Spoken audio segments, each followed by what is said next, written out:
tiefen Sinn. Und aus dem hellen Blicke strahlt der Geist des Schöpfers auf und Ebenbild.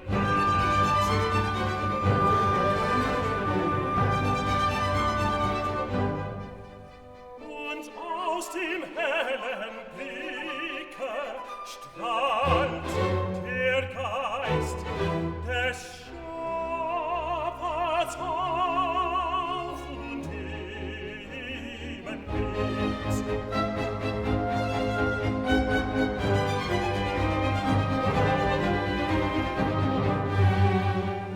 An seinen Busen schmieget sich für ihn aus ihm geformt die Gattin hold und anmutsvoll, die Gattin hold und anmutsvoll. In froher Unschuld lächelt sie des Frühlings reizend Bild. Ihm Liebe,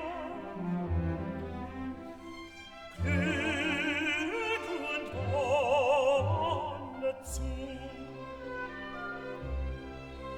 In froher Unschuld lächelt sie,